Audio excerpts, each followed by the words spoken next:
You can read about Dr. Perry in your brochure. What that doesn't tell you is that Jane Kidd heard her on Being, is that right, with Krista Tippett, and got the idea that Dr. Perry would be a wonderful match for us, though we had not a hope. If you have read her bio and you're feeling pretty good about yourself, after you read her bio, you won't feel good about yourself.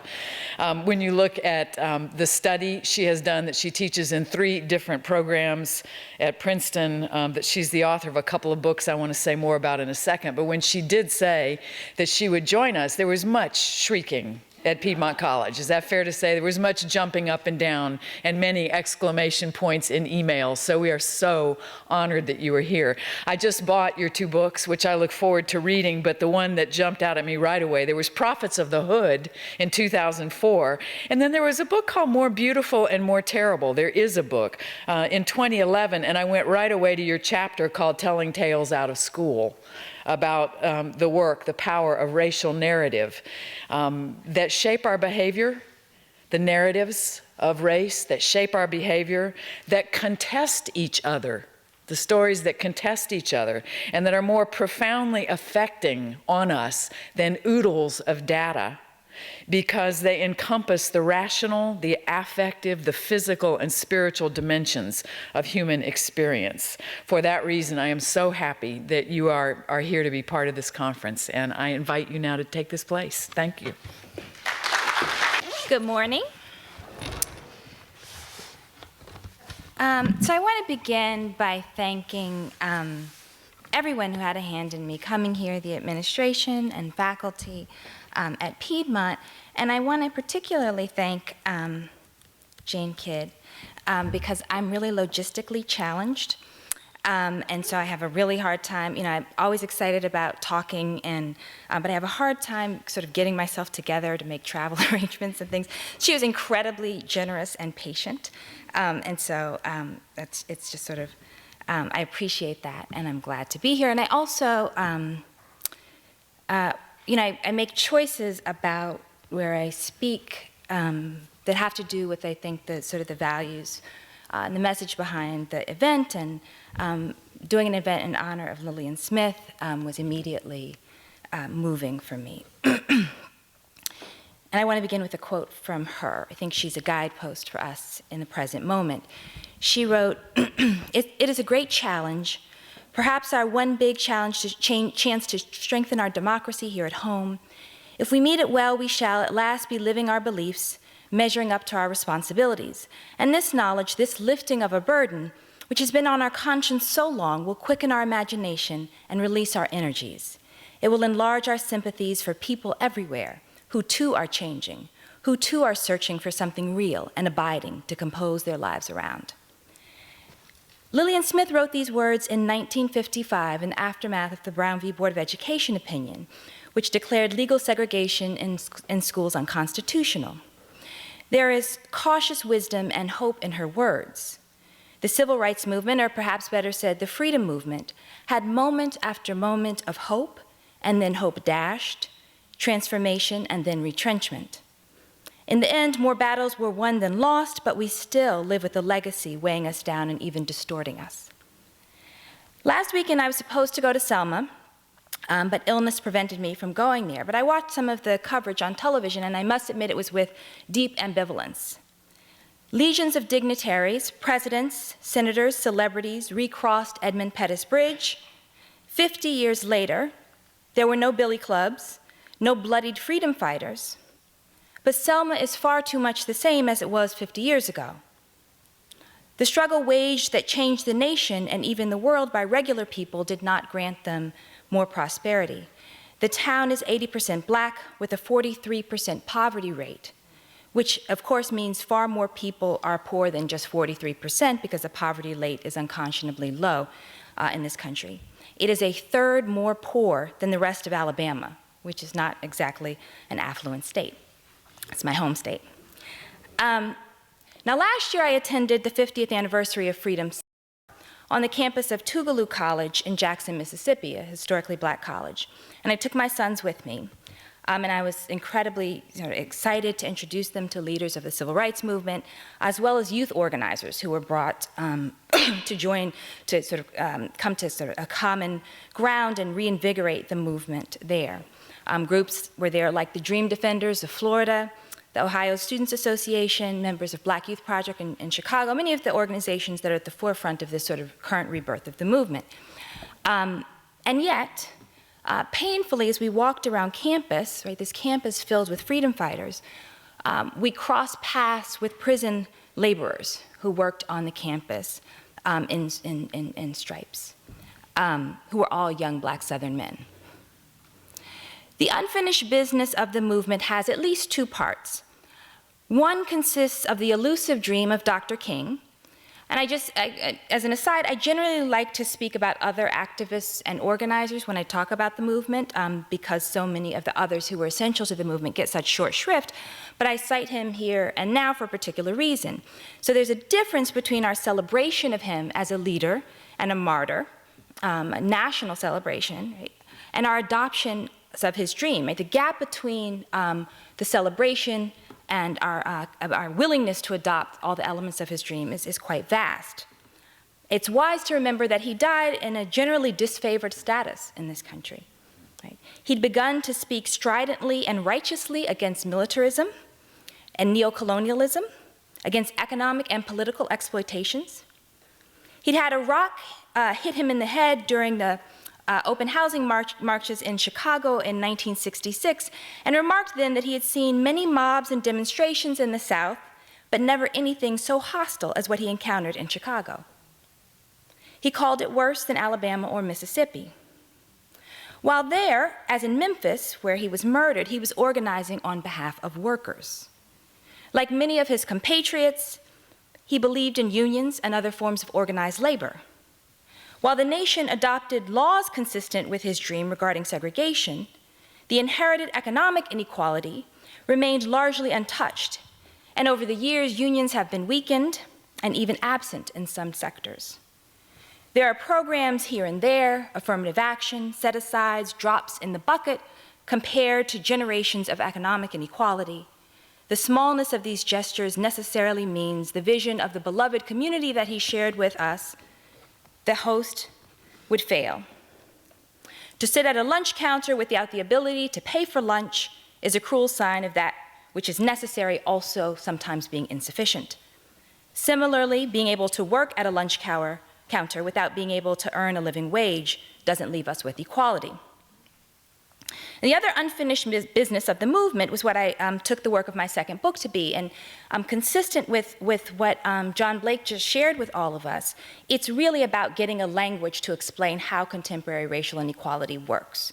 And I wanted to figure out why, in a nation where the laws are in place and people consistently state that they believe in racial equality and are not racist. In fact, there's more commitment to saying I'm not a racist than actually eradicating racism. But given that we're in this period, nevertheless, inequality remains so persistent. And so I began to read broadly across many bodies of literature. I was reading in economics, political science, sociology, neuroscience, media studies, cultural studies, etc. And I found something that was at once devastating and unsurprising, so that even though we state a belief in racial equality, we act in ways that disadvantage Black people in particular to the largest extent, and to a lesser extent, but also deeply problematic, Latinos. And as far as I could see, the prevalence, I lost my pace. As far as I could see, the prevalence of this disadvantaging in everything from restaurants, so how many times someone comes and asks if you need anything, to car purchases, to doctors and schools and how they treat different people. All of this demonstrates that this is not a product of explicit animosity, but rather a cultural practice. And so I talk about practices of inequality. So we think about it, a sociologist who used to be my colleague, Diva Pager, did research that showed that employers, and she sent sort of people out to test sort of low, kind of relatively low status employment, and she found that employers would prefer to hire a white male who was a high school dropout with a criminal record than an African American male who had no record and had graduated from high school, and this was consistently the case. Researchers have shown, and this is consistent with and this is the evidence that John Blake just talked about, that applications with typically black-sounding names get half the callbacks, all other things being equal. Something makes those who are selling cars charge black customers more, all things being equal. And it's not the case for the vast majority of people that they're saying, I don't like black people, right? It's learned behavior from the society in which we live. The cultural forces at play teach us to advantage some and disadvantage others, and they're incredibly powerful. We learn them through popular narratives, through what we see on television, through the stories we tell about about different neighborhoods. Even the language of bad neighborhood as opposed to poor neighborhood is instructive. We learn, and also we learn it through the way that we talk about racial inequality. Or don't talk about it. So for example, when we look at a part of town or a school that's in a state of disrepair, we see that it's clearly occupied by poor people. If we don't have the means of understanding why, the language that comes out as, well, they don't value education much, or they don't care about their communities, as opposed to thinking about how often public works comes through there, how often the streets are cleaned there as opposed to, or the roads repaired as opposed to another, right? So part of what I'm interested in is telling different kinds of stories, not in a romantic sense, but in an accurate sense, so that we can understand the kind of racial inequality that persists, instead of filling in the gaps with the kind of stories that we tell that sustain bigotry or bias. The wealth gap, for example, between racial groups is unquestionably a product of 20th century policy, housing policy largely, most importantly at the federal level. Right? We learn the story of segregation in the South, but we don't learn the story of racially restrictive covenants in the North and Midwest that effectively made integration impossible even when there weren't laws on the books against it. Right? It was a private law arrangements. We don't hold, when we tell the story, the federal government accountable for systematically refusing African Americans access to home ownership for most of the 20th century, knowing that homes that are the primary source of wealth accumulation for Americans. Right? Redlining was not simply a symbol of bigotry, it was a means of disaccumulation, of loss. On the block of my family home, this story was illustrated by a somewhat funny choreography. So we were the third black family to move in on the street in Inslee, Alabama. It was formerly a steel mill town that was incorporated into Birmingham. And my family moved there in 1964. Several years later, the block had become totally black. The neighborhood was all black except for one house. So there was one older white man on the block. So he stuck a sign in his lawn that read, "Zoned for whites only."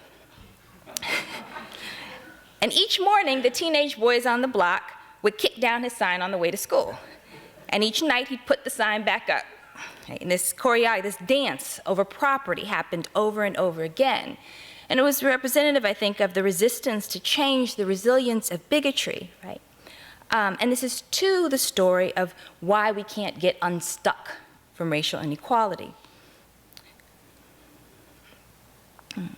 So we need to tell new stories to allow us to see differently, to redefine our sense of what we mean when we say we.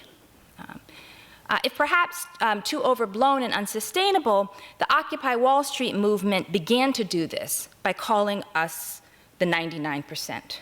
Right? It began to push Americans to think of we as the vast majority of us who have to share for too small a share of the nation's bounty, right? Rather than thinking of them as those on the margins. Instead of stories about failure and inadequacy and criminality caught up with words like thug and illegal, right, we have to tell the stories of triumph over adversity, beyond bigotry and degradation. This way, we give ourselves the opportunity to imagine ourselves as part of the triumph. I first read Lillian Smith's Strange Fruit when I was 11 years old. I was an inappropriately precocious reader. But I think that after I read, this one was already open. After I read Black Boy by Richard Wright when I was 9, my mother kind of gave up on trying to limit my exposure. And the impact of the words in Strange Fruit stay with me. The best word I have for describing her prose is courageous. She told a different story from the one the world offered her as a young white woman of the South. And those words have resonated for generations. And I like to think she has a hand in some sort of spiritual and esoteric sense in some of the spirit of the current youth organizers. From Ferguson to Newark to Chicago to Ohio to Oakland to Florida, they are extraordinary. Much of their leadership is LGBTQ identified. They are explicitly feminist and organizing in their visions for justice. And as such, they've faced two categories of backlash. One from the larger society, which likes to tell stories suggesting that black children possess no innocence, that their bodies are weapons, that police killing of unarmed youth with impunity and no accountability is something other than absolutely horrifying. They are blamed for the recent violence against police officers. They are called reckless and irresponsible and disorganized. And yet their freedom dreams inspire many, but cause the outrage of others. Another form of backlash they receive comes from those who are purportedly on their side, people who however, want to constrain their vision, who tell them, okay, all of that, all the race stuff is okay, but make sure you tell everybody to vote primarily, right? Or who say, that's great, but let's stop all the feminist talk, right? Or who say, feminism is fine, but it's not, it's too divisive to talk about gay rights in the midst of this, right? Or those who say, well, yes, we can talk about gay rights, but perhaps we shouldn't include the murder of trans women of color who are being killed at a horrifying rate in this discussion. And I think at this moment we have to follow the lead of these youth organizers in their freedom dreams who refuse the limitation of their visions for justice, right? And we do this in honor of the kind of courage that Lillian Smith and others displayed. The beloved community cherishes all hearts. The beloved community seeks not to blame the suffering for their lot, their difference, or the meagerness of their means, but rejects unearned suffering as indecent. If we want to belong to it, we must ask whether we are on the side of voter intimidation and repression and disenfranchisement, or are we on the side of making room for all of us in all kinds of political and civic community? Do we want to be on the side of putting 2 million people in cages, the vast majority of whom are there for a nonviolent activity, the vast majority of whom have been poor from birth, a critical mass of whom have mental health and addiction issues, and when they get out, can't find employment, and so are very likely to return, because you have to check that box to say if you've ever been convicted of a felony in most employment. Do we want to be on the side of that caging happening in our name, or do we want to build communities that pursue health and prosperity rather than punishment? Do we want to be on the side of attacking teachers and public education, or do we want to be on the side of reinvigorating the idea of the common good, believing we are our brothers and sisters' keepers and that those who care for children do substantial work in building our society? The notion that some people deserve to live on the margins, are less valuable, are a cost to society rather than a benefit, that set of thoughts precedes the greatest uglinesses that any society engages in. It is the stuff of racism, classism, sexism, homophobia, and ableism, and ageism. It is the kind of thinking that allows people to keep watching reality television even after the filming of an episode, a cops episode, leaves a 7-year-old little girl dead in her bed in the middle of the night in the midst of a raid. It is that kind of thinking that allows news reports to misgender trans murder victims and others to make jokes or claim that, quote, she deserved to die because she wasn't cisgender. There's a moment in the book Strange Fruit where a character says something to the effect, and I don't actually, my book is in my mother's house, so I couldn't put my hands on it, but there's this moment where a character says something to the effect of, that he can see things beyond color, shaping he can see beyond color in terms of his ethics, but that if he stays in the town, in the next 20 years, he won't be able to. He understands that it will over-determine his ability to interpret more fairly, and that idea is terrifying. This is why I use the term standing on the rough side of the mountain. The gospel song says climbing up the rough side of the mountain, right? But there's a stasis in this moment that I think organizing forces are trying to push us. And if we stay in this place, not a town, but a state of existence, we'll become caught like quicksand. If we pretend that the president makes the world fair or post-racial, if we justify the summary execution at the hands of what are supposed to be peace officers, right, we will get stuck. But if instead we begin with the proposition that no group is inferior or superior, and hence the differences we see are most likely the product of inequality, then we can move in the world in a more ethical fashion and move the world to a more ethical state. And that makes a difference. What also makes a difference is what we choose to read, who we choose to befriend, who we choose to listen to, where we're willing to travel or live, who we send our children to school with, how much personal inventory we're willing to do.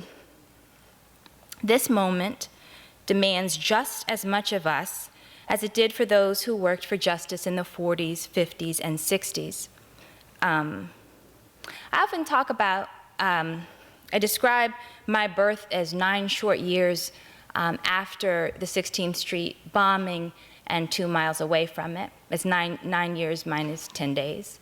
The haunting of that moment was certainly present throughout my coming of age. And then I moved up to Boston, to Cambridge, Massachusetts, when I was school age.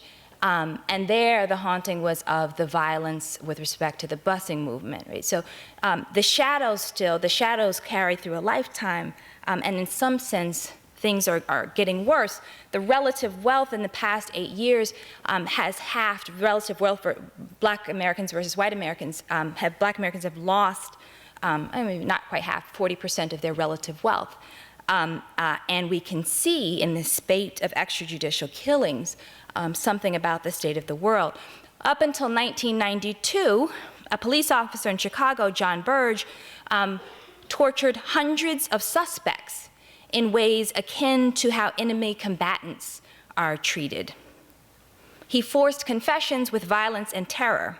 Right?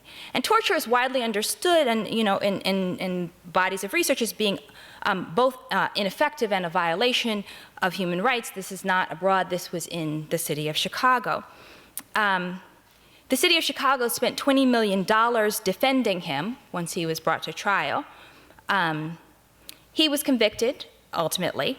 However, he only served 3 years, and he still collects his policeman's pension at $54,000 a year, while many of his victims languish in prison. In the last couple of weeks, there's been another set of investigative reports showing that there's, again, a hidden torture site run by the Chicago Police Department. Right? We have to become ill-adjusted to this as a status quo immediately. And that requires both internal and external labor. It would be making steps towards living our beliefs, as Lillian Smith described it, of democracy, of equality, if we become ill-adjusted to the status quo. And I've talked about some awful things, but on the other side, I will say that, and this is part of the argument that she makes about the imagination being unleashed, I don't think that the kind of progress that occurred over the lifetime of my grandmother could have been imagined by her. And similar to Stokely Carmichael's son on his deathbed, hearing these words of my grandmother on her deathbed kept asking me if it was voting day. And at my age, she couldn't vote, right? So it became something of such incredible importance for her. So to be able to imagine, so at 42 years old, she still couldn't vote, right? To be able to imagine a world that was so different, it's hard, it was nearly impossible, right? At my age, she couldn't vote. At my age, she wasn't called Miss, much less doctor. At my age, she was on her hands and knees scrubbing floors and beating carpets and taking care of 12 children. She was a brilliant woman. It is by her example that I became a daily reader. She figured out how to send all 12 of her children to college single-handedly. And she's someone who prided herself on being resourceful and is an incredible model for me in that. But she's also a woman who didn't finish high school. She was raised in Huntsville, Alabama, but she attended the only high school in the state of Tennessee for Negroes for 1 year before leaving. And the work she did was first cleaning homes and then assisting in respiratory therapy. And the changes in the world that have happened between her life and mine mean that I have had a very different trajectory. But I hope the imagination that quickened in the 60s and 70s that allowed me to have the kind of life I've had, those energies that were released, will be reborn for the many instead of just the few. James Baldwin once said, "To accept one's past, one's history, is not the same as drowning in it. It is learning how to use it. An invented past can never be useful. It cracks and crumbles under the pressures of life like clay in a season of drought." In reflecting upon Lillian Smith, we are drawing upon the usable past, the well-fought battles, the lotus blossoming out of the muck in order to build a better future. Thank you.